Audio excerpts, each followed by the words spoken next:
누가 좀 도와주세요! 비 내리는 고가도로 아래 10살 아이의 절규가 밤하늘을 찢었어요. 엄마!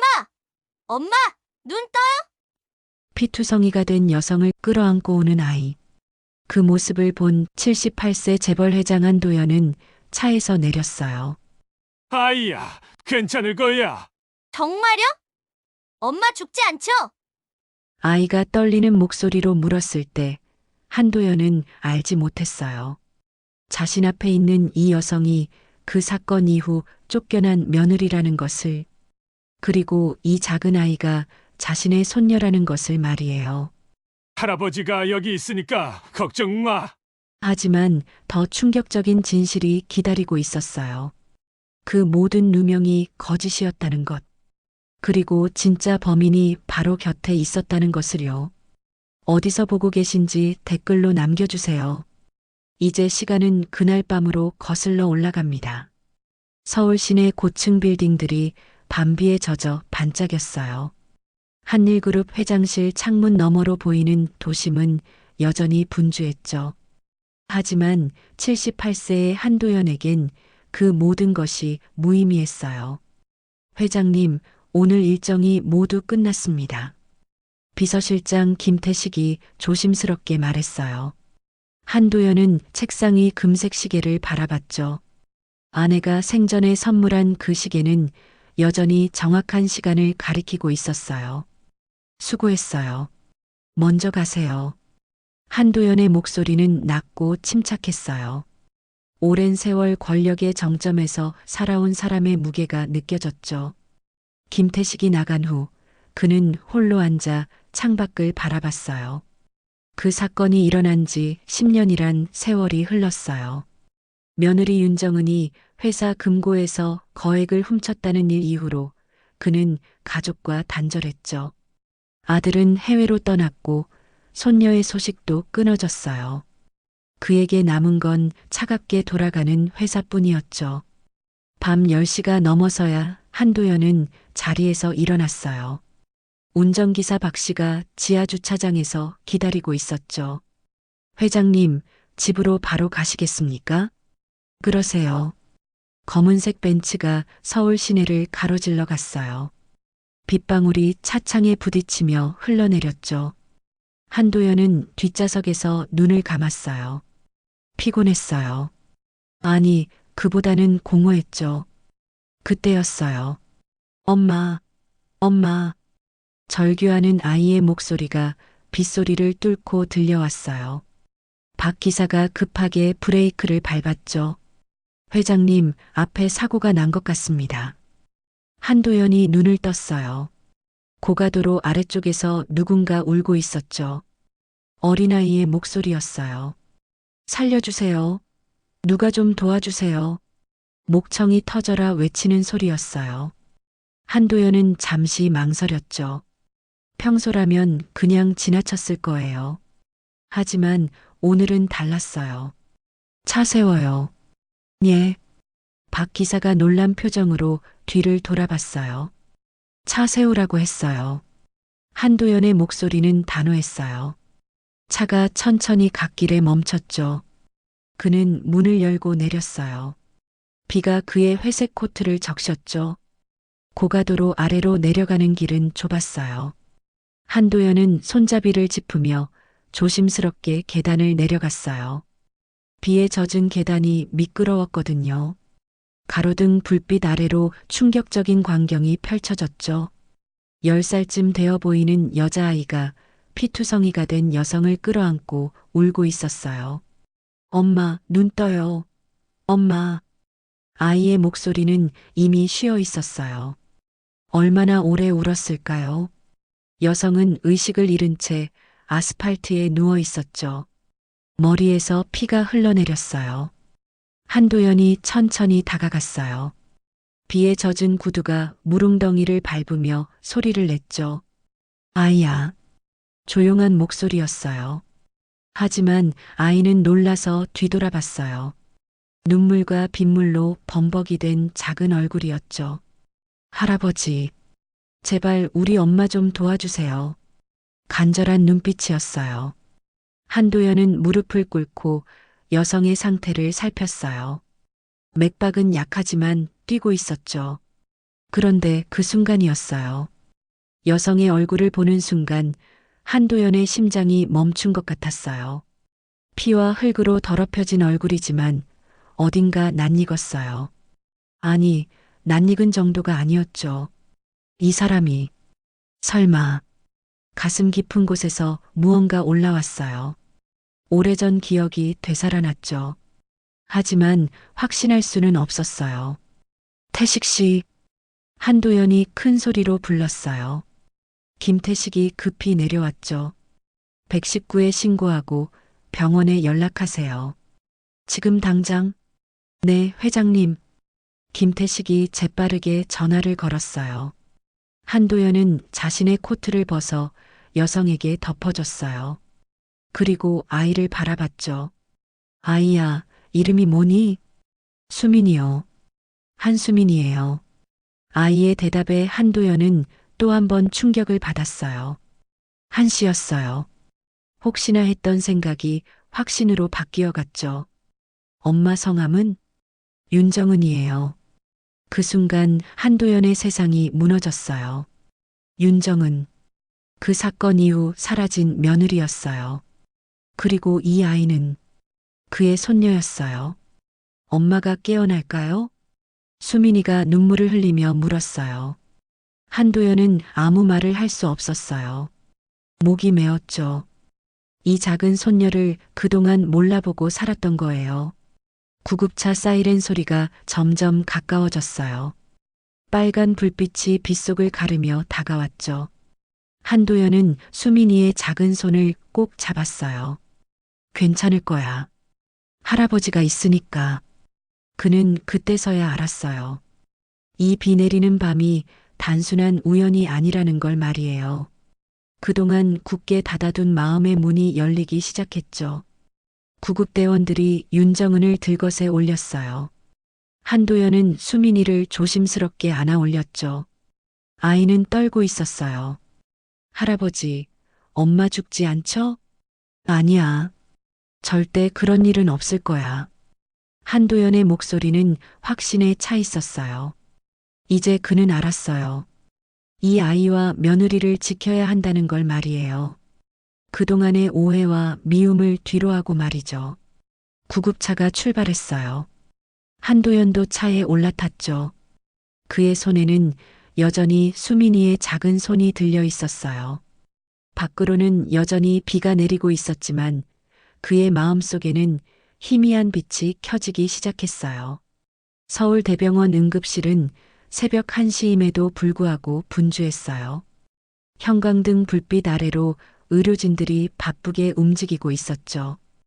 응급처치가 끝난 후 윤정은은 중환자실로 옮겨졌고 한도연은 보호자 등록 절차를 밟고 있었어요. 수민이는 중환자실 앞 플라스틱 의자에 앉아 엄마가 있는 병실을 바라보고 있었어요. 회색 패딩은 여전히 젖어 있었고 무릎이 찢어진 청바지에는 엄마의 피가 묻어 있었죠. 수술은 성공적으로 끝났습니다. 응급의학과 과장 이민호가 나와서 말했어요. 40대 중반의 그는 피곤한 표정이었지만 안도의 빛이 보였죠. 하지만 뇌출혈이 심각합니다. 당분간은 의식을 회복하기 어려울 것 같아요. 한도연의 얼굴이 굳어졌어요. 수민이가 그의 소매를 잡아당겼죠.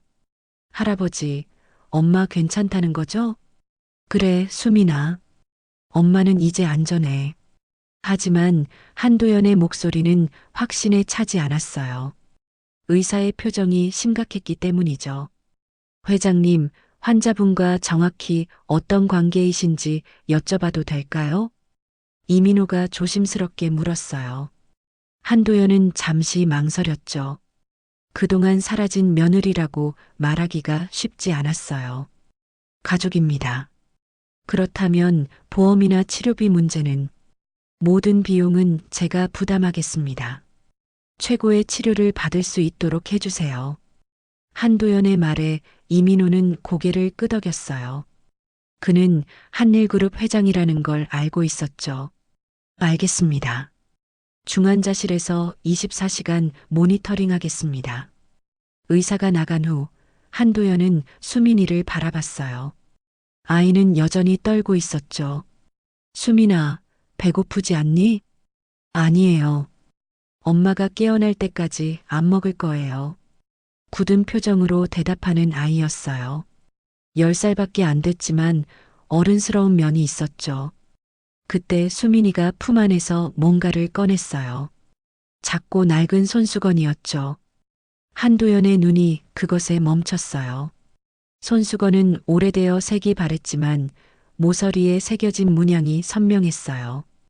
한일라는 글자와 함께 특별한 도안이 있었죠. 한도연의 심장이 뛰기 시작했어요. 그 문양은 30년 전 그가 직접 디자인한 것이었어요. 한일그룹의 상징이자 가문의 인장이었죠. 수민아, 그 손수건 어디서 났니? 조심스럽게 물었어요. 엄마가 주신 거예요. 아프거나 무서울 때 꼭 쥐고 있으라고 하셨어요. 수민이가 손수건을 꼭 쥐었어요. 그 모습에서 한도연은 확신을 얻었죠. 이 아이가 그리고 중환자실에 누워있는 여성이 바로 그의 가족이라는 걸 말이에요. 할아버지도 아세요? 이 손수건에 그려진 그림을요? 순진한 질문이었어요. 한도연은 눈을 감았죠. 오래전 기억이 떠올랐어요. 28살의 윤정은이 한일그룹 사회복지팀에서 일하던 때였어요. 그녀는 성실하고 따뜻한 사람이었죠.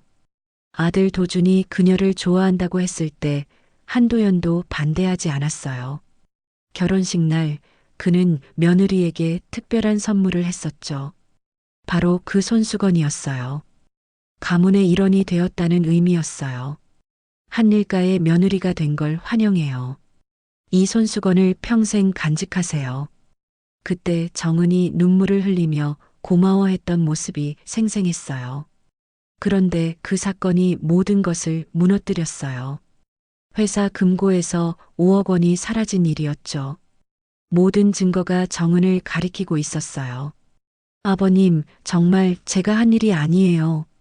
정은이 울며 호소했지만 한도연은 냉정했어요. 증거를 믿었죠.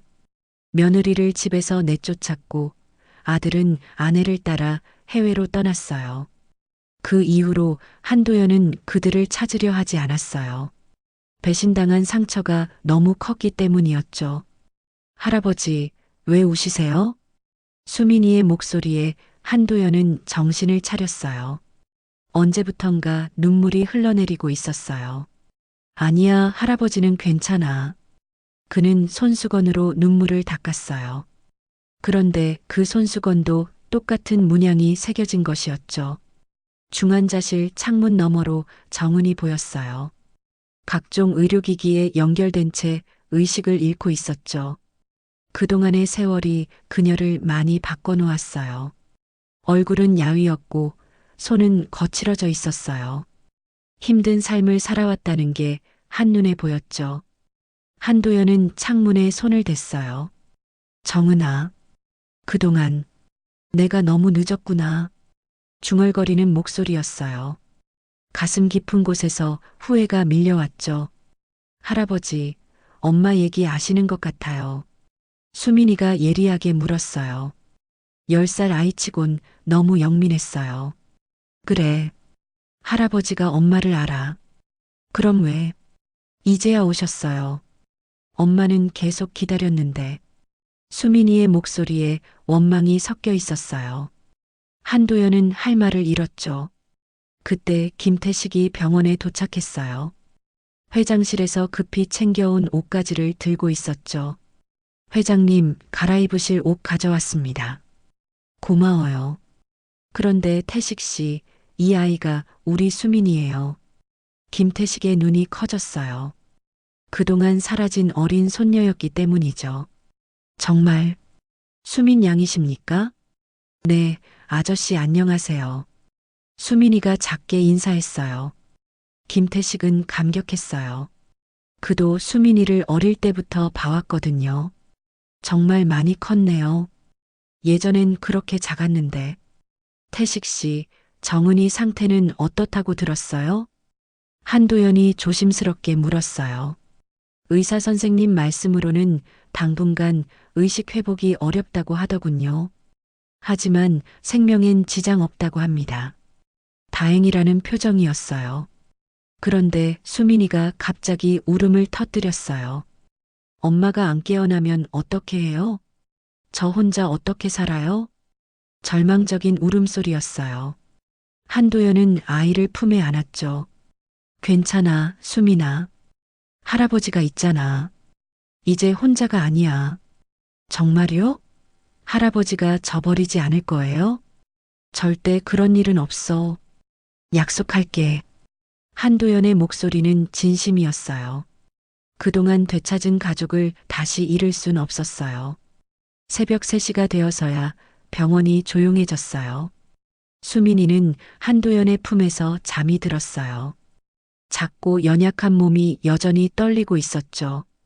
한도연은 중환자실을 바라봤어요. 정은이 여전히 의식을 잃고 있었어요. 그는 마음속으로 다짐했어요. 이번엔 다를 거라고. 그 사건 이후의 실수를 되풀이하지 않겠다고 말이에요. 하지만 동시에 불안했어요. 과연 정은이 깨어났을 때 자신을 용서해 줄까 하는 걱정이었죠. 운명은 그에게 2번째 기회를 주었어요. 이번엔 실패할 수 없었어요. 손녀와 며느리를 지켜내야 했죠. 창밖으로는 여전히 비가 내리고 있었어요. 하지만 한도연에게는 희망의 빛이 보이기 시작했어요. 새벽 4시 서울대병원 중환자실 앞 복도는 고요했어요. 형광등 불빛만이 차갑게 공간을 밝히고 있었죠. 한도연은 딱딱한 플라스틱 의자에 앉아 정은이 누워있는 병실을 바라보고 있었어요. 72시간이 지났지만 정은은 여전히 의식을 회복하지 못하고 있었어요. 각종 의료기기들이 규칙적인 소리를 내며 그녀의 생명을 유지하고 있었죠. 수민이는 병실 안간히 침대에서 엄마 손을 꼭 잡은 채 잠들어 있었어요. 작은 손가락들이 차갑게 식어가는 정은의 손을 놓지 않고 있었죠. 그 모습이 한도연의 가슴을 아프게 했어요. 문득 오래전 기억이 떠올랐어요. 아들 도준이 12살 때 폐렴에 걸려 입원했던 적이 있었죠. 그때 정은이 밤새 아이 곁을 지키며 간병했던 모습과 지금 수민이의 모습이 겹쳐 보였어요. 아이가 열이 떨어지지 않아요, 아버님. 그때 정은이 눈물을 글썽이며 말했던 게 생생했어요. 며느리는 친자식처럼 도준이를 사랑했었죠. 한도연은 주먹을 꽉 쥐었어요. 그런 정은을 그 사건 이후에 냉정하게 내쫓았던 자신이 원망스러웠어요. 회장님, 커피 드시겠습니까? 김태식이 종이컵을 들고 다가왔어요. 그도 회장과 함께 병원에서 밤을 새우고 있었죠. 고마워요, 태식 씨. 한도연이 뜨거운 커피를 받아들었어요. 하지만 입맛이 없었어요. 지난 사흘 동안 제대로 먹지도 못했죠. 회장님, 좀 쉬시는 게 어떨까요? 제가 여기서 지키고 있겠습니다. 괜찮아요. 내가 여기 있어야 해요. 한도연의 목소리는 단호했어요. 그동안 외면했던 시간에 대한 속죄의 마음이었죠. 그때 병원장 이성호가 복도 끝에서 나타났어요. 60대 초반의 그는 한일그룹 이사진과도 친분이 있는 인물이었죠. 회장님, 죄송합니다만 잠깐 말씀드릴 것이 있습니다. 조심스러운 표정이었어요. 한도연은 자리에서 일어났죠. 무슨 일이죠? 환자분의 치료비 문제인데요. 이미 상당한 금액이 나왔습니다. 보험 적용도 한계가 있고 이성호의 말을 한도연이 손으로 막았어요. 치료비는 모두 제가 부담하겠습니다. 돈은 걱정하지 마시고 최선의 치료를 해주세요. 하지만 회장님, 장기간 치료가 필요할 수도 있습니다. 금액이 얼마가 들든 상관없어요. 내 가족이니까요. 한도연의 말에 이성호는 놀란 표정을 지었어요. 한일그룹 회장이 이런 환자와 가족관계라는 걸 처음 알았기 때문이었죠. 알겠습니다. 최선을 다하겠습니다. 이성우가 물러간 후 한도연은 다시 의자에 앉았어요. 김태식이 걱정스러운 표정으로 그를 바라봤죠. 회장님, 언론에서 눈치채면 어떻게 하시겠습니까? 무슨 뜻이죠? 회장님께서 병원에 며칠째 계시다는 소문이 돌고 있습니다. 기자들이 몰려들 수도 있어요. 김태식의 우려는 현실적이었어요. 한일그룹 회장의 일거수일투족은 항상 관심의 대상이었죠. 그런데 한도연의 대답은 의외였어요. 내가 숨기려 했던 건 진실이었네. 이제 숨지 않겠어. 회장님? 그동안 내가 잘못 생각했어요. 정은이가 정말 도둑질을 했는지 다시 조사해 보세요. 김태식의 눈이 커졌어요. 그 사건을 재조사하겠다는 뜻이었거든요. 하지만 당시 증거들이 명확했잖습니까? 증거가 조작될 수도 있는 거 아닌가요? 나는 그때 너무 성급하게 판단했어요. 한도연의 목소리에는 깊은 후회가 담겨 있었어요. 그는 이제야 깨달았어요. 며느리를 믿어주지 못했던 자신의 실수를 말이에요. 알겠습니다. 즉시 조사에 들어가겠습니다. 김태식이 고개를 끄덕였어요. 그도 항상 의구심을 갖고 있었거든요. 정은 같은 사람이 그런 일을 할 리 없다고 생각했었죠. 하루가 더 지난 후 한도연에게 예상치 못한 방문자가 찾아왔어요. 동생 한도식이었죠. 형, 여기서 뭐 하고 있는 거야? 도식은 형을 보자마자 불쾌한 표정을 지었어요. 72세의 그는 여전히 한일그룹 부회장 자리를 탐내고 있었죠. 병문안 왔어. 한도연의 대답은 간단했어요. 누구 병문안? 설마 그 여자 때문에 여기 있는 건 아니지? 도식의 말에 한도연의 얼굴이 굳어졌어요. 그런 말 하지 마. 아직도 정신을 못 차렸네. 형, 그 여자가 회사 돈 5억을 훔쳐간 거 잊었어? 그게 정말 정은이가 한 일인지 의심스러워. 한도연의 말에 도식의 눈빛이 변했어요. 순간적으로 당황하는 기색이 보였죠. 뭔 소리야? 당시 증거가 명확했잖아. CCTV에도 나왔고 지문도 나왔고 그 증거들을 다시 조사해 보려고 해. 미쳤어? 그 사건을 왜 다시 들춰내? 도식의 목소리가 높아졌어요. 그의 반응이 이상하게 격렬했죠. 한도연은 동생을 유심히 바라봤어요. 뭔가 숨기는 게 있다는 직감이 들었어요. 도식아, 혹시 그때 일에 대해 아는 게 있니? 뭔 말도 안 되는 소리야. 나는 아무것도 몰라. 도식이 과격하게 반응했어요. 그리고는 급히 병원을 떠났죠. 한도연은 그런 동생의 모습을 보며 의구심을 키웠어요. 저녁이 되자 한도연은 병원 옥상으로 올라갔어요. 서울 시내가 내려다 보이는 곳이었죠. 비가 다시 내리기 시작했어요. 옥상에는 그 외에도 몇몇 사람들이 있었어요. 담배를 피우거나 바람을 쐬러 나온 사람들이었죠. 한도연은 구석진 곳에 서서 하늘을 올려다봤어요. 나는 돈으로 모든 걸 살 수 있다고 믿었지. 가족의 마음만 빼고. 중얼거리는 목소리였어요. 지난 그 시간들이 허무하게 느껴졌어요. 그동안 정은과 수미는 얼마나 힘들게 살았을까요? 휴대폰이 울렸어요. 김태식에게서 온 문자였어요. 회장님, 그 사건 관련 중요한 단서를 찾았습니다. 내일 아침에 보고 드리겠습니다. 한도연의 가슴이 뛰었어요. 드디어 진실의 한 걸음 다가서는 느낌이었죠. 병실로 돌아오니 수민이 깨어 있었어요. 엄마 손을 잡고 눈물을 흘리고 있었죠. 할아버지, 엄마가 언제 깨어나요? 곧 깨어날 거야. 조금만 더 기다려보자. 한도연이 아이 곁에 앉았어요. 수민이는 여전히 낡은 손수건을 꼭 쥐고 있었죠. 할아버지, 엄마가 항상 말씀하셨어요. 언젠가는 진실이 밝혀질 거라고. 수민이의 말에 한도연의 마음이 아팠어요.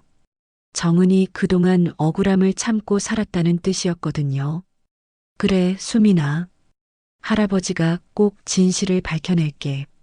한도연의 눈빛에는 강한 결의가 서려 있었어요. 이번에는 정말로 가족을 지켜내겠다는 다짐이었죠. 중환자실 모니터에서 정은의 심장 박동 소리가 규칙적으로 들려왔어요. 약하지만 꾸준한 생명의 신호였죠. 한도연은 창문 너머로 정은을 바라봤어요. 그리고 마음속으로 약속했어요. 이번엔 내가 지켜주마. 내 피와 같은 그 아이를. 밖으로는 여전히 비가 내리고 있었어요. 하지만 한도연의 마음속에는 희망의 불씨가 타오르기 시작했어요. 그동안의 오해를 풀 수 있다는 희망 말이에요. 새벽이 오면 진실 찾기가 시작될 거였어요. 그리고 그 진실이 어떤 충격적인 내용일지 한도연은 아직 상상하지 못하고 있었어요. 아침 8시 한도연은 병원 내 회의실에서 김태식을 기다리고 있었어요. 밤새 뒤척이며 잠을 이루지 못한 얼굴이었죠. 김태식이 두꺼운 서류철을 들고 나타났어요.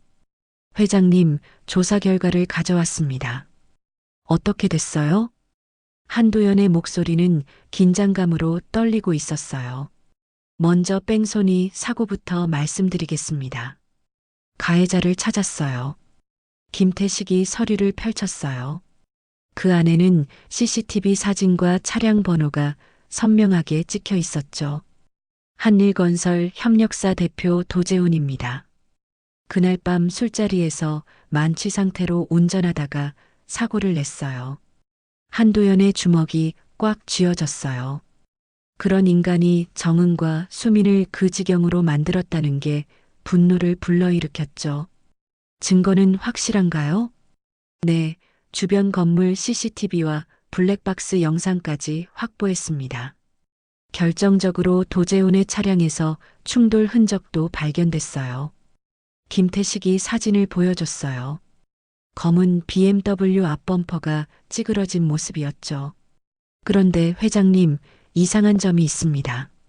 뭔가요? 도재훈이 사고 직후 부하들에게 연락해서 증거인멸을 지시했어요. 차량 수리도 당일 밤에 몰래 했고요. 한도연은 치를 떨었어요. 그런 치밀한 은폐 공작을 벌였다는 게 더욱 악질적으로 느껴졌죠. 즉시 모든 계약을 파기하세요. 그리고 검찰에 고발장을 접수하고요. 네, 회장님. 이미 준비해뒀습니다. 김태식의 효율성은 여전했어요. 한도연이 지시하기 전에 이미 모든 걸 준비해둔 거였죠. 그런데 회장님, 또 다른 문제가 있습니다. 김태식의 표정이 어두워졌어요. 그 사건 관련해서 이상한 점들이 발견됐어요. 한도연의 심장이 뛰기 시작했어요. 어떤 이상한 점 말인가요? 당시 CCTV 영상에 편집된 흔적이 있어요. 그리고 정은 씨의 지문이 나온 금고, 열쇠도 복제품이었던 것 같습니다. 복제품이라고요? 네, 원본 열쇠는 따로 있었어요. 누군가 의도적으로 정은 씨에게 누명을 씌운 것 같습니다. 한도연의 얼굴이 창백해졌어요. 그동안 며느리를 도둑으로 몰고 간 모든 증거들이 조작되었다는 뜻이었거든요. 그럼 진짜 범인은 따로 있다는 말인가요? 그런 것 같습니다. 더 자세한 조사가 필요하지만 그때 급히 문이 열리며 간호사가 들어왔어요. 회장님, 환자분이 깨어나셨어요. 한도연과 김태식이 동시에 자리에서 일어났어요. 중환자실로 뛰어가니 정은이 희미하게 눈을 뜨고 있었어요. 엄마, 엄마. 수민이가 울며 엄마 손을 잡았어요. 정은은 천천히 고개를 돌려 딸을 바라봤죠. 수민아, 괜찮니? 약한 목소리였지만 분명한 말이었어요. 한도연은 문 밖에서 그 모습을 바라보고 있었어요. 엄마, 할아버지가 오셨어요. 저희를 도와주셨어요. 수민이가 문 쪽을 가리켰어요. 정은의 시선이 한도연에게 향했죠. 그동안 마주친 시아버지와 며느리였어요. 정은의 눈에 복잡한 감정이 스쳤어요. 놀라움, 당혹감, 그리고 어떤 원망까지 섞여 있었죠. 아버님, 왜? 정은아, 미안해. 정말 미안해. 한도연이 병실 안으로 들어가며 말했어요. 목소리가 떨리고 있었죠. 수민이가 많이 컸구나. 정은이 힘없이 미소 지었어요. 하지만 여전히 경계하는 눈빛이었어요. 다음 날 오후 한도연에게 예상치 못한 방문자가 찾아왔어요. 병원 경비원 정만수였죠. 실례합니다, 회장님. 누구세요? 한도연이 의아한 표정으로 물었어요. 병원 경비원 정만수입니다. 회장님께 드릴 말씀이 있어서요. 정만수가 조심스럽게 다가왔어요. 그의 손에는 작은 SD카드가 들려 있었어요. 뭔가요? 뺑소니 사고 당시 CCTV 원본 영상입니다. 한도연의 눈이 번뜩였어요. 원본이요? 네, 제가 그날 밤 근무 중이었어요. 사고 현장을 직접 봤습니다. 정만수의 목소리는 낮고 진중했어요. 그럼 경찰에 신고했어야죠. 그래야 했는데 복잡한 사정이 있었습니다. 정만수가 SD카드를 한도연에게 건넸어요. 이걸 보시면 아실 겁니다. 도재훈만 있었던 게 아니에요. 한도연이 SD카드를 받아들였어요. 무언가 불길한 예감이 들었죠. 무슨 뜻인가요? 한도식 부회장님 차량도 함께 있었어요. 사고 직후의 말입니다. 그 말에 한도연의 얼굴이 굳어졌어요. 동생 도식이 그 현장에 있었다는 뜻이었거든요. 확실한가요? 네, 제 눈으로 직접 봤으니까요. 정만수의 눈빛은 날카롭고 진중했어요. 거짓말하는 사람의 눈이 아니었죠. 한도연은 SD카드를 꽉 쥐었어요. 동생이 뺑소니 사건과 연루되어 있다는 충격적인 사실을 받아들이기 어려웠어요. 회장님, 제가 감히 말씀드리지만 정만수가 조심스럽게 말을 이었어요. 가까운 사람일수록 더 멀리 보셔야 합니다. 의미심장한 말이었어요. 한도연은 그 말의 뜻을 이해했어요. 동생을 의심해 보라는 뜻이었죠. 당신은 왜 이걸 나에게 주는 거죠? 그럼 누구에게 줘야 할까요? 정의는 위에서부터 시작되어야 하지 않겠습니까? 정만수의 대답은 철학적이었어요. 하지만 그의 눈빛에서는 어떤 개인적인 감정도 느껴졌어요. 한도연은 병실 안의 정은을 바라봤어요. 그녀는 여전히 수민이와 대화하고 있었지만 때때로 불안한 표정을 지었어요. 정만수 씨, 혹시... 한도연이 뭔가 묻고 싶었지만 정만수는 이미 돌아서고 있었어요. 시간이 되시면 병원 지하 보일러실로 오세요. 더 할 말씀이 있습니다. 그렇게 말하고는 복도 끝으로 사라졌어요. 한도연은 그의 뒷모습을 바라보며 복잡한 심정이었어요. 김태식이 옆에서 걱정스럽게 말했어요. 회장님, 그 사람 믿을 만한가요? 모르겠어요. 하지만 이 SD카드는 확인해 봐야겠어요. 한도연이 SD카드를 바라봤어요. 작은 장치 안에 어떤 충격적인 진실이 담겨 있을지 두려웠어요. 그날 오후 한도연은 회사로 돌아가 SD카드 내용을 확인했어요. 영상 속에는 도재훈의 검은 BMW가 정은을 치고 달아나는 모습이 선명하게 담겨 있었어요. 하지만 충격적인 건 그 다음이었어요. 5분 후 한도식의 흰색 벤츠가 같은 길을 지나가는 모습도 보였어요. 그리고 잠시 멈춰서 사고 현장을 확인하는 듯한 장면까지 있었죠. 한도연은 말없이 눈을 감았어요. 도식? 내가 또 이 일에. 중얼거리는 목소리에는 깊은 실망이 담겨 있었어요. 동생에 대한 마지막 믿음마저 흔들리고 있었죠. 한일그룹 본사 이사회의실은 긴장감으로 가득했어요.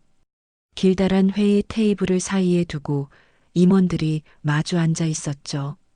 한도연은 상석에 앉아 있었지만 평소와 다른 분위기였어요. 며칠 후 한도식이 문을 열고 들어왔어요. 짧게 자른 흰 머리를 단정히 빗어 넘긴 그의 얼굴은 차가웠어요. 얇은 입술이 굳게 다물어져 있었죠. 형, 우리 얘기 좀 해. 도식의 목소리에는 억눌린 분노가 섞여 있었어요. 다른 임원들이 자리에서 일어나려 하자 한도연이 손을 들었어요. 다들 자리에 계세요. 어차피 알아야 할 일이니까요. 임원들이 당황한 표정으로 서로를 바라봤어요. 형제 간의 갈등이 공개적으로 벌어지는 건 처음이었죠. 형이 정신이 나갔어. 남의 자식을 데려다 기르는 게 지금 우리 그룹에 도움이 된다고 생각해? 도식이 목소리를 높였어요. 이사회실에 그의 목소리가 울려 퍼졌죠. 남의 자식이 아니야. 우리 손녀고. 한도연의 대답은 차분했어요. 하지만 그의 눈빛에는 단호함이 서려 있었죠. 손녀라고? 그 여자의 딸을 손녀라고 하는 거야? 도식아, 말 조심해. 한도연의 경고에도 도식은 멈추지 않았어요. 회장님들, 이게 말이 됩니까? 회사 돈 훔친 사람 가족을 회장이 돌본다니요. 도식이 다른 임원들을 향해 말했어요. 몇몇 임원들이 고개를 끄덕였죠. 상황이 도식에게 유리하게 흘러가고 있었어요. 부회장님 말씀이 맞습니다. 주주들이 어떻게 생각하겠습니까? 전무 박인수가 도식을 지지했어요. 그는 평소 도식과 가까운 사이였죠. 언론에서도 이미 문제 삼기 시작했어요. 노세한 회장의 감정적 판단이라고 하더군요. 상무 최기영이 덧붙였어요. 한도연은 그들의 말을 조용히 듣고 있었어요. 그때 김태식이 이사회실 문을 두드렸어요. 회장님, 긴급한 일이 있습니다. 들어오세요. 김태식이 들어오며 한도연에게 휴대폰을 건넸어요. 화면에는 초등학교에서 온 전화번호가 표시되어 있었죠. 수민이 담임 선생님에게서 연락 왔습니다. 한도연이 전화를 받았어요. 네, 한도연입니다. 회장님, 죄송합니다. 수민이가 학교에서 좀 힘든 일이 있었어요. 무슨 일인가요? 아이들이 수민이를 놀렸어요. 도둑 딸이라고. 한도연의 얼굴이 굳어졌어요. 임원들도 전화 내용을 대충 눈치채고 있었죠. 지금 수민이는 어디 있나요? 보건실에서 울고 있어요. 데리러 오실 수 있나요? 즉시 가겠습니다. 한도연이 전화를 끊고 자리에서 일어났어요. 그의 얼굴에는 분노가 서려 있었죠. 이사회는 여기서 끝내겠습니다. 형, 아직 얘기 안 끝났어. 도식이 항의했지만 한도연은 이미 문을 향해 걸어가고 있었어요. 1시간 후 한도연은 수민이가 다니는 초등학교에 도착했어요. 보건실에서 수민이가 작은 몸을 웅크리고 앉아 있었죠. 수민아. 한도연이 조용히 불렀어요. 수민이가 고개를 들었는데 눈이 빨갛게 부어 있었어요. 할아버지, 무슨 일이 있었니? 한도연이 수민이 옆에 앉았어요. 아이는 한참 동안 말을 하지 못했어요. 애들이 엄마를 도둑이라고 했어요. 떨리는 목소리였어요. 수민이의 눈에서 다시 눈물이 흘러내렸죠. 그리고 저를 도둑딸이라고 놀렸어요. 한도연의 가슴이 아팠어요. 10살밖에 안 된 아이가 겪기엔 너무 큰 상처였죠.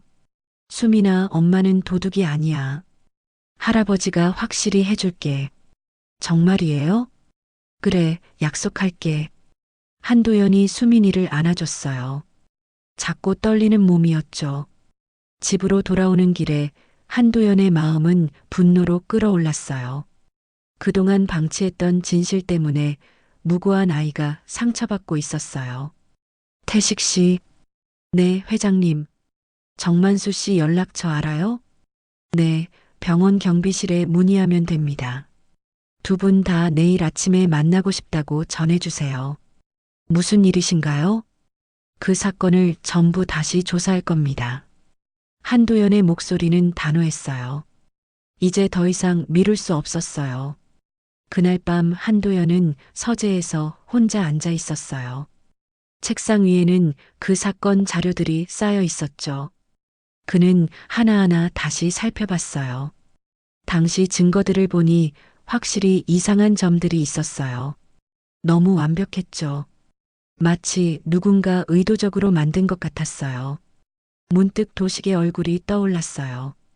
동생의 그날 반응이 이상했어요. 너무 격렬하게 반대했죠. 한도연은 오래전 기억을 떠올려 봤어요. 정은이 회사에서 일할 때 도식이 그녀를 어떻게 대했는지 말이에요. 형수는 참 착하네. 너무 착해서 탁이야. 도식이 그런 말을 한 적이 있었어요. 그때는 칭찬인 줄 알았는데 지금 생각해 보니 다른 의미일 수도 있었어요. 휴대폰이 울렸어요. 모르는 번호였죠. 여보세요. 회장님, 정만수입니다. 아, 정만수 씨. 연락 주셔서 고맙습니다. 내일 만나시기 전에 미리 말씀드리고 싶은 게 있어요. 뭔가요? 저는 윤정은 씨와 특별한 관계입니다. 한도연의 심장이 뛰기 시작했어요. 무슨 뜻인가요? 정은이는 제 딸입니다. 충격적인 고백이었어요. 한도연은 한동안 말을 할 수 없었어요. 그럼 당신은? 네, 수민이의 외할아버지입니다. 정만수의 목소리는 담담했어요. 하지만 그 속에는 깊은 슬픔이 담겨 있었죠. 왜 지금까지 숨기셨나요? 딸이 한일가에 시집간 후로는 거리를 두려고 했어요. 그런데 그 사건이 터지고 정만수의 목소리가 떨렸어요. 제 딸이 누명을 썼다는 걸 알면서도 아무것도 할 수 없었어요. 가난한 경비원이 뭘 할 수 있겠어요. 한도연의 가슴이 무거워졌어요. 정만수도 그동안 고통받고 있었던 거예요. 내일 모든 걸 털어놓겠습니다. 제가 알고 있는 진실을 말이에요. 전화가 끊어진 후 한도연은 창밖을 바라봤어요. 서울의 밤하늘은 별이 보이지 않았어요. 하지만 그의 마음속에는 희미한 빛이 보이기 시작했어요. 진실을 밝힐 수 있다는 희망이었죠. 이번에는 정말로 가족을 지켜낼 수 있을 것 같았어요. 다음 날 오전 9시 한일그룹 본사 지하 보일러실이었어요. 낡은 파이프들이 천장을 가득 메운 곳이었죠. 형광등 불빛이 깜빡거리며 음산한 분위기를 만들고 있었어요. 한도연이 먼저 도착해서 기다리고 있었어요. 곧이어 정만수가 나타났죠. 경비원 제복을 입은 그는 낡은 가방을 들고 있었어요. 회장님, 와주셔서 고맙습니다. 어제 전화해서 하신 말씀, 정말인가요? 한도연의 목소리는 떨리고 있었어요. 정만수가 정은의 아버지라는 사실이 아직 믿기지 않았거든요. 네, 윤정은은 제 딸입니다. 본명은 정정은이에요. 정만수가 가방에서 낡은 사진 한 장을 꺼냈어요. 젊은 시절 정은이 아버지와 함께 찍은 가족 사진이었죠. 한도연이 사진을 받아들었어요. 사진 속 정은은 20살 정도로 보였어요. 지금보다 훨씬 밝은 표정이었죠. 왜 지금까지 숨기셨나요? 딸이 한일가에 시집간 후로는 거리를 두려고 했어요. 가난한 아버지가 부담될까 봐서요. 정만수의 목소리에는 깊은 후회가 담겨 있었어요. 그런데 그 사건이 터지고 제 딸이 누명을 썼다는 걸 알았지만 아무것도 할 수 없었어요. 정말 정은이가 무죄라는 말인가요? 한도연이 간절히 물었어요. 정만수는 고개를 끄덕이며 가방에서 또 다른 물건을 꺼냈어요. 작은 USB였죠. 이게 증거입니다. 뭐가 들어있죠? 그 사건의 진짜 CCTV 영상이에요. 제가 보안팀에서 일할 때 몰래 복사해 둔 거예요. 정만수가 USB를 한도연에게 건넸어요. 한도연의 손이 떨렸죠. 김태식이 노트북을 가져와 USB를 연결했어요. 화면에 그 사건 당일의 한일그룹 금고실 영상이 나타났죠. 시간은 밤 11시 30분이었어요. 누군가 금고실 문을 열고 들어가는 모습이 보였어요. 하지만 그 사람은 정은이 아니었어요. 한도식이었어요. 한도연의 얼굴이 창백해졌어요. 화면 속에서 동생이 금고를 열고 있었거든요. 도식이. 그런데 더 충격적인 장면이 이어졌어요. 한도식 뒤로 젊은 여성이 따라 들어왔죠. 30대 초반으로 보이는 여성이었어요. 저 여자는 누구죠? 한도연이 물었어요. 한도식 부회장의 내연녀 박미영입니다. 당시 재무팀 대리였어요. 김태식이 대답했어요. 그도 그 여성을 알고 있었거든요. 화면에서 두 사람은 금고에서 돈뭉치들을 꺼내고 있었어요. 체계적이고 신속한 움직임이었죠. 분명히 사전에 계획된 일이었어요. 그럼 정은이는? 네, 완전히 무죄예요. 누명을 쓴 거죠. 정만수의 말에 한도연은 주저앉았어요. 그동안 며느리를 의심하고 미워했던 자신이 부끄러웠어요. 그런데 왜 정은이가 자백했죠? 협박을 받았어요. 정만수가 또 다른 파일을 열었어요. 녹음 파일이었죠. 이건 당시 도식 부회장이 정은이와 나눈 대화 녹음이에요. 녹음 파일이 재생됐어요. 그 사건 당시 한도식의 목소리가 들려왔죠. 정은아, 내가 죄를 인정하지 않으면 수민이에게 해가 될 거야. 도련님, 제가 뭘 했다는 거예요? 증거는 이미 다 만들어놨어. 내 지문도 금고에 묻혀놨고. 그런 짓을 왜 하시는 거예요? 형은 나를 믿지 않아. 하지만 너를 희생양으로 삼으면 의심받지 않겠지. 충격적인 대화였어요. 한도연은 주먹을 꽉 쥐었어요. 수민이를 건드리면 안 돼요. 정은이 울부짖는 소리가 들렸어요. 그럼 내가 죄를 인정해. 그러면 수민이는 안전할 거야. 어차피 내가 한일가에서 나가는 건 시간 문제야. 형은 너를 의심하고 있어. 한도식의 계산적인 목소리였어요. 정은을 철저히 이용한 거였죠. 녹음이 끝나자 보일러실은 침묵에 휩싸였어요. 한도연은 고개를 숙이고 있었어요. 내가 내 가족을 죽인 거였구나. 떨리는 목소리였어요. 그동안의 후회와 죄책감이 한꺼번에 밀려왔어요. 회장님, 정만수가 조심스럽게 말했어요. 지금이라도 늦지 않았어요.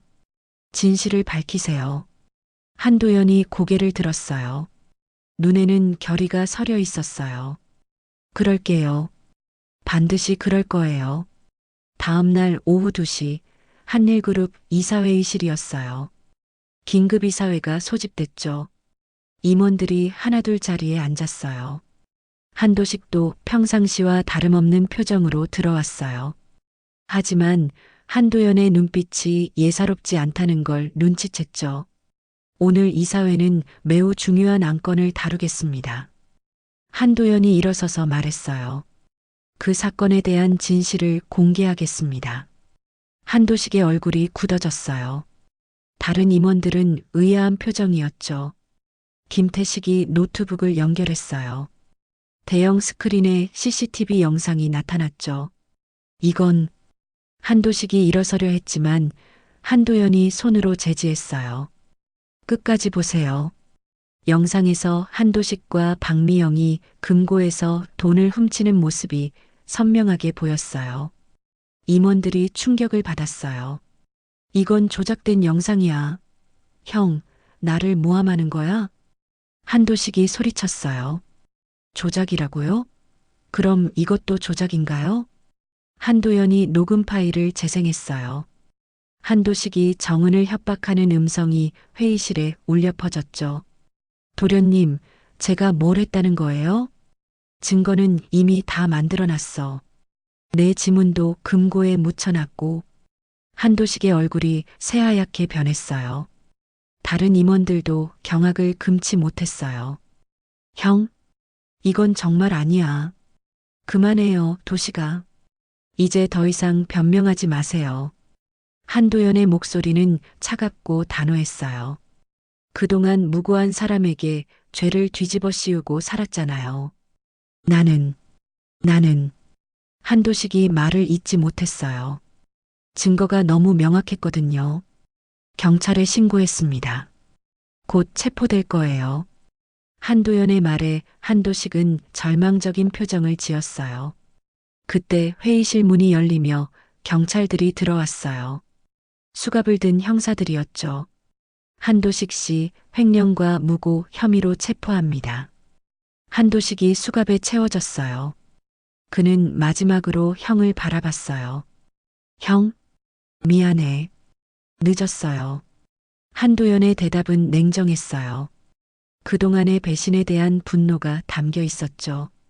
이사회가 끝난 후 한도연은 정만수와 다시 만났어요. 병원 앞 공원이었죠. 고맙습니다. 덕분에 진실을 밝힐 수 있었어요. 당연한 일을 했을 뿐이에요. 정만수가 담담하게 말했어요. 그런데 왜 이제야 나서신 거죠? 딸을 믿어주는 사람이 생겼으니까요. 정만수가 한도연을 바라봤어요. 난 사위 같은 당신을 믿었지만 당신은 내 딸을 내쫓았소. 아픈 지적이었어요. 한도연은 할 말을 잃었어요. 그래도 이제는 믿겠소. 당신이 변했다는 걸 보니까요. 정만수의 눈에는 용서가 담겨 있었어요. 한도연은 고개를 숙였어요. 그날 저녁 뉴스에서는 한일그룹 사건이 대서특필됐어요. 그동안 밝혀진 진실이 세상을 놀라게 했죠.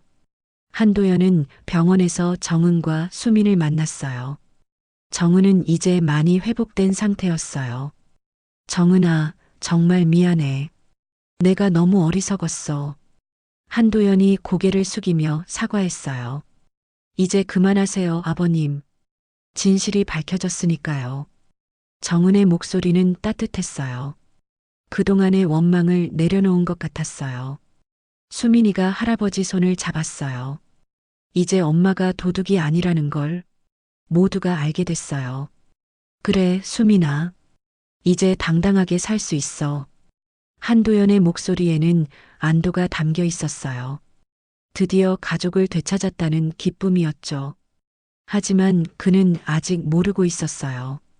이것이 끝이 아니라는 걸 말이에요. 한일그룹 사건이 언론에 공개된 지 일주일이 지났어요. 서울대병원 VIP 병동은 기자들로 북적였지만 한도연의 지시로 정은의 병실 주변은 철저히 통제되고 있었어요. 한도연은 병실 문 앞에서 한참 동안 서 있었어요. 손에는 정은이 좋아했던 흰 국화 꽃다발을 들고 있었죠.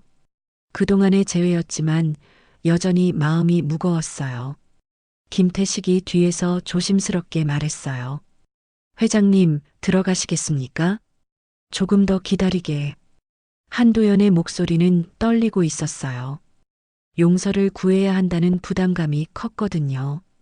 병실 안에서는 수민이의 밝은 웃음소리가 들려왔어요. 정은이 완전히 의식을 회복한 후 처음 듣는 아이의 웃음이었죠. 한도연은 깊게 숨을 들이쉬고 문을 두드렸어요. 들어가도 될까요? 네, 들어오세요. 정은의 목소리였어요. 여전히 약하지만 따뜻한 울림이 있었죠. 한도연이 문을 열고 들어가니 정은이 침대에 기대앉아 있었어요. 많이 회복된 모습이었지만 여전히 야위어 보였어요. 수민이는 엄마 곁에서 과일을 깎고 있었죠. 정은아. 한도연이 꽃다발을 내밀며 말했어요. 목소리가 쉬어 있었어요.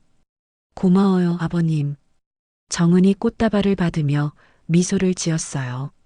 하지만 그 미소 뒤에는 복잡한 감정들이 숨어 있었어요. 한도연은 침대 옆 의자에 앉았어요. 오랫동안 입을 열지 못하다가 마침내 말했어요. 정은아, 나를 용서해 줄 수 있겠나? 진심 어린 목소리였어요. 78세 노인의 간절한 사과였죠. 정은은 말없이 눈물을 흘리기 시작했어요. 그동안 참아왔던 감정들이 한꺼번에 쏟아져 나왔어요. 아버님도 많이 힘드셨을 거예요. 정은의 대답에 한도연은 고개를 떨궜어요. 며느리의 너그러운 마음이 더욱 죄송하게 만들었어요. 할아버지, 울지 마세요. 수민이가 한도연의 손을 잡았어요. 엄마가 괜찮아졌어요. 이제 우리 가족이잖아요. 아이의 순수한 말에 한도연은 더욱 눈물을 흘렸어요. 그동안 잃어버렸던 소중한 것들이 무엇인지 깨닫는 순간이었어요. 수민아, 정말 고마워. 할아버지가 많이 늦었지. 괜찮아요. 할아버지가 진실을 밝혀주셨잖아요. 수민이의 말에 정은도 고개를 끄덕였어요. 아버님, 이제 모든 게 끝났어요. 우리 다시 시작해요. 정은의 용서에 한도연은 비로소 안도의 한숨을 쉬었어요. 그동안의 무거운 짐을 내려놓는 기분이었죠. 며칠 후 한도연은 중대한 결정을 발표했어요. 한일그룹 이사회의실에서 긴급 기자회견을 열었죠. 저는 오늘 한일그룹 자산의 30%를 사회에 환원하겠다고 발표합니다. 기자들이 술렁였어요. 예상치 못한 발표였거든요. 구체적으로 한일복지재단을 설립해서 소외계층 지원과 교육사업에 투자할 예정입니다. 한 기자가 손을 들고 질문했어요. 회장님, 갑작스러운 결정 같은데 특별한 이유가 있나요? 개인적인 경험을 통해 깨달은 게 많습니다. 돈보다 소중한 것들이 있다는 걸 말이죠. 한도연의 답변은 진심이 담겨 있었어요. 이건 우리 세대의 사과이자 다음 세대를 위한 약속입니다. 기자회견이 끝난 후 한도연은 정만수를 만났어요. 병원 인근 조용한 찻집이었죠. 재단 일을 도와주실 수 있을까요? 한도연이 정중히 부탁했어요. 제가 할 수 있는 일이 있을까요? 정만수는 겸손하게 대답했어요. 경비원으로 일하시면서 많은 사람들을 보셨잖아요. 정말 도움이 필요한 사람들이 누구인지 아시니까요. 그렇다면 기꺼이 하겠습니다. 정만수가 고개를 끄덕였어요. 딸과 손녀를 위해서라도 해야 할 일이었죠. 한 달 후 정은은 완전히 회복되어 퇴원할 수 있게 됐어요. 한도연은 성북동 본가에 그들을 위한 별채를 마련했어요. 정은아, 여기서 지내면 어떨까? 한도연이 조심스럽게 제안했어요. 너무 좋아요, 아버님. 수민이도 좋은 학교에 다닐 수 있고요. 정은이 밝게 웃으며 대답했어요. 그동안 보지 못했던 진정한 미소였어요. 수민이는 넓은 마당을 뛰어다니며 좋아했어요. 할아버지, 여기 정말 예뻐요. 마음껏 뛰어놀아도 돼, 수민아. 한도연의 얼굴에도 오랜만에 온화한 미소가 떠올랐어요. 그날 저녁 가족이 함께 식사를 했어요. 그동안의 가족 식사였죠. 정은이 정성스럽게 준비한 음식들이 식탁에 올라와 있었어요. 아버님 드세요. 정은이 한도연의 밥그릇에 반찬을 올려줬어요. 한도연은 그 모습을 보며 목이 메었어요. 고마워, 정은아. 할아버지, 저도 도와드릴게요. 수민이가 물을 따라드렸어요. 작은 손으로 정성스럽게 하는 모습이었죠. 수민아, 학교는 재미있니? 네. 이제 아무도 엄마 흉보지 않아요. 수민이의 밝은 대답에 한도연은 안도했어요.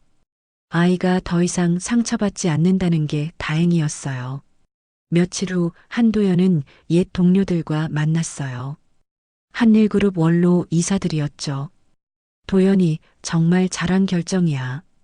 선배 이사 장혜석이 말했어요. 가족보다 소중한 게 어디 있겠나? 고마워요, 형님. 저도 이제야 깨달았어요. 한도연이 겸손하게 답했어요. 그런데 도식이는 어떻게 됐나? 형기가 확정됐어요. 5년 선고받았습니다. 한도연의 목소리는 담담했어요. 동생에 대한 분노보다는 안타까움이 컸어요. 언론에서는 한도연을 정의로 눈뜬 회장이라고 불렀어요. 하지만 정작 그에게는 그런 평가보다 중요한 것이 있었어요. 저녁 무렵 한도연은 마당에서 수민이와 함께 산책하고 있었어요. 노을이 지는 하늘이 아름다웠어요. 할아버지, 행복해요? 수민이가 순진하게 물었어요. 그래, 수민아. 할아버지는 지금 정말 행복해. 한도연의 대답은 진심이었어요. 돈과 권력을 추구했던 과거보다 훨씬 충만한 기분이었어요. 저도 행복해요. 엄마 건강해지셨고 할아버지도 생기셨어요. 수민이가 할아버지 팔을 꼭 잡았어요. 한도연은 그 작은 손이 따뜻하다고 느꼈어요. 그날 밤 한도연은 서재에서 일기를 썼어요. 오래간만에 하는 일기였죠. 오늘 정은이가 웃는 모습을 보았다. 진짜 웃음이었다. 수민이도 밝아졌다. 내가 잃어버렸던 것들이 무엇인지 이제야 안다. 가족이었다. 사랑이었다. 신뢰였다. 펜을 들고 있는 그의 손에서 오래된 금색 시계가 반짝였어요. 아내가 선물한 그 시계는 여전히 정확한 시간을 가리키고 있었어요. 창밖으로는 별이 빛나고 있었어요. 오랜만에 보는 맑은 밤하늘이었어요. 한도연의 마음도 그 별처럼 밝아져 있었어요. 정은과 수민이가 잠든 별채를 바라보며 한도연은 마음속으로 다짐했어요.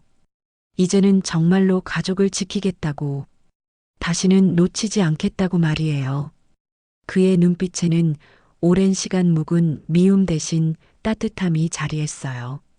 78세에 찾은 진정한 행복이었죠. 봄이 왔어요. 서울의 벚꽃이 만발한 4월이었죠. 한일그룹 본사 63층 옥상 정원은 분홍빛 꽃잎들로 가득했어요. 바람이 불 때마다 꽃잎들이 하늘거리며 춤을 췄어요. 한도연은 수민이의 작은 손을 잡고 천천히 걸었어요. 78세의 그는 예전보다 훨씬 편안해 보였어요. 차갑던 눈빛 대신 따뜻한 미소가 자리하고 있었죠. 할아버지, 꽃잎이 눈 같아요. 수민이가 고개를 들어 하늘을 보며 말했어요. 떨어지는 벚꽃 잎사귀들이 아이의 머리 위에 내려앉았어요. 그러게, 정말 예쁘다. 한도연이 수민이 머리에 앉은 꽃잎을 조심스럽게 떼어줬어요. 그의 움직임에는 할아버지의 자상함이 묻어 있었어요. 수민아, 이제 회장님이라 부르지 말거라. 그럼 뭐라고 불러요? 난 그냥 내 할아버지야. 한도연의 목소리는 부드러웠어요. 권위적이던 과거와는 완전히 달랐죠. 수민이가 환하게 웃으며 할아버지 팔을 껴안았어요. 네, 할아버지. 뒤에서 윤정은이 그들을 바라보며 잔잔히 미소 지었어요. 봄바람에 머리칼이 흩날리는 모습이 평화로워 보였어요. 그동안의 고통이 거짓말처럼 사라진 얼굴이었죠. 정은아, 너도 이리 와. 한도연이 며느리를 부르며 손을 내밀었어요. 정은이 다가와 그들과 함께 걸었어요. 아버님, 정말 좋은 날이네요. 그래. 오늘 같은 날엔 모든 게 새로 시작하는 것 같아. 세 사람은 정원을 한 바퀴 돌며 대화를 나눴어요. 서로에 대한 배려와 사랑이 느껴지는 시간이었죠. 할아버지, 저 나무 보세요. 수민이가 정원 한켠의 어린 나무를 가리켰어요. 갓 심은 듯한 작은 나무였지만 푸른 잎사귀들이 싱그럽게 자라고 있었어요. 저 나무도 우리처럼 새로 시작하는 거죠? 아이의 순수한 질문에 한도연은 깊이 생각해 봤어요. 맞아, 수민아. 모든 생명은 다시 시작할 수 있어. 그때 멀리서 아이들 웃음소리가 들려왔어요. 인근 초등학교 운동장에서 나는 소리였죠. 봄바람에 실려온 그 웃음소리가 정원을 더욱 따뜻하게 만들었어요. 한도연은 서울 시내를 내려다봤어요. 고층 빌딩들 사이로 한강이 반짝이고 있었어요. 자신이 평생을 바쳐 일궈낸 도시였지만 이제는 다른 의미로 보였어요. 정은아, 재단 일은 어때? 정말 보람 있어요, 아버님. 도움이 필요한 분들이 이렇게 많은 줄 몰랐어요. 정은이 진심으로 말했어요. 한일복지재단에서 일하기 시작한 지 2달이 지났어요. 그녀는 자신의 경험을 살려 어려운 처지의 여성들을 돕고 있었죠. 정만수 아버지도 잘 도와주고 계시고요. 그래, 정말 고마운 분이야. 한도연이 고개를 끄덕였어요. 정만수는 재단의 실무를 도맡아 하고 있었어요. 수십 년간 서민들과 함께 살아온 그의 경험이 큰 도움이 되고 있었죠. 오후 3시경, 세 사람은 옥상 정원을 나와 엘리베이터를 탔어요. 1층 로비로 내려가는 길이었죠. 할아버지, 오늘 저녁엔 뭐해요? 수민이 숙제 도와주려고. 정말요? 할아버지가 공부도 잘 가르쳐줘요. 수민이가 좋아하며 말했어요. 요즘 한도연은 손녀와 함께 보내는 시간이 가장 행복했어요. 로비에 내려오니 김태식이 기다리고 있었어요. 그의 표정이 평소보다 밝아 보였어요. 회장님, 좋은 소식이 있습니다. 무슨 일인가요? 재단 첫 번째 장학생들이 결정됐어요. 모두 20명입니다. 김태식이 서류를 내밀었어요. 한도연이 그것을 받아보니 어려운 환경의 학생들 명단이 적혀 있었어요. 좋군요. 이 아이들이 잘 자라서 사회에 도움이 되길 바라요. 그럴 거예요, 아버님. 정은이 확신에 찬 목소리로 말했어요. 저녁 무렵 세 사람은 성북동 집으로 돌아갔어요. 넓은 한옥의 마당에는 봄꽃들이 피어 있었어요. 정은이 정성스럽게 가꾼 작은 텃밭도 보였어요. 엄마, 저 상추 따도 돼요? 그래, 수민아. 조심히 따거라. 수민이가 텃밭으로 뛰어가는 모습을 보며 한도연은 흐뭇해했어요. 아이가 이렇게 밝게 자라는 모습을 보는 게 가장 큰 기쁨이었어요. 저녁 식사 시간이었어요. 정은이 손수 만든 음식들이 상에 올라와 있었어요. 된장찌개와 나물들, 그리고 수민이가 딴 상추쌈까지 정갈하게 차려져 있었죠. 맛있게 드세요, 아버님. 고마워, 정은아. 정말 맛있어. 한도연이 진심으로 말했어요. 집에서 가족과 함께 먹는 식사가 이렇게 달콤할 줄 몰랐어요. 할아버지, 내일 학교에서 가족 소개하는 시간이 있어요. 그래, 뭐라고 소개할 거니? 할아버지는 세상에서 가장 좋은 분이라고 할 거예요. 수민이의 말에 한도연은 가슴이 뭉클해졌어요. 아이의 순수한 마음이 고마웠어요. 식사 후 한도연은 서재에서 일기를 쓰고 있었어요. 요즘 매일 쓰는 습관이 생겼어요. 오늘 수민이와 정원을 걸었다. 벚꽃이 참 아름다웠다. 정은이도 많이 밝아졌다. 내가 놓쳤던 시간들이 아깝지만 지금이라도 함께할 수 있어서 감사하다. 펜을 놓고 창밖을 바라봤어요. 달빛이 마당을 은은하게 비추고 있었어요. 문득 그날이 떠올랐어요. 비 내리던 그 밤, 운명처럼 정은과 수민을 만난 그 순간 말이에요. 한도연은 자리에서 일어나 창문을 열었어요. 시원한 봄바람이 들어왔어요. 그는 그 바람을 맞으며 깊게 숨을 들이쉬었어요. 저 멀리 고가도로가 보였어요. 그곳에는 이제 새로운 가로등이 설치되어 밝게 빛나고 있었어요. 사고가 났던 그 자리에는 작은 나무 한 그루가 심어져 있었죠. 그날 내리던 비는 미움의 끝이자 사랑의 시작이었구나. 한도연이 혼자 중얼거렸어요. 그의 목소리에는 깊은 감회가 담겨 있었어요. 다음 날 아침, 한도연은 수민이를 학교에 데려다 주었어요. 학교 정문 앞에서 아이가 활짝 웃으며 손을 흔들었어요. 할아버지, 안녕히 계세요. 그래, 수민아. 공부 열심히 해. 한도연도 손을 흔들며 배웅했어요. 아이가 교실로 들어가는 모습을 끝까지 지켜봤죠. 돌아오는 길에 한도연은 정만수를 만났어요. 재단 사무실에서였죠. 어떻게 지내십니까, 회장님? 덕분에 잘 지내고 있어요. 정만수 씨도 건강하시고요. 네, 감사합니다. 요즘 일이 재미있어서요. 정만수의 표정이 밝았어요. 진정으로 도움이 되는 일을 한다는 보람이 느껴졌어요. 정은이는 어떤가요? 정말 열심히 해요. 다른 사람들 도우는 일에 천부적인 재능이 있는 것 같아요. 한도연이 고개를 끄덕였어요. 며느리의 착한 마음씨를 누구보다 잘 알고 있었거든요. 저녁 무렵 한도연은 다시 옥상 정원에 올라갔어요. 혼자만의 시간을 갖고 싶었어요. 해가 지고 있는 서울 하늘이 붉게 물들어 있었어요. 그는 난간에 기대어 도시를 내려다봤어요. 수많은 불빛들이 하나둘 켜지기 시작했어요. 각각의 불빛 뒤에는 사람들의 이야기가 있을 터였어요. 한도연의 손목 시계가 저녁 6시를 가리켰어요.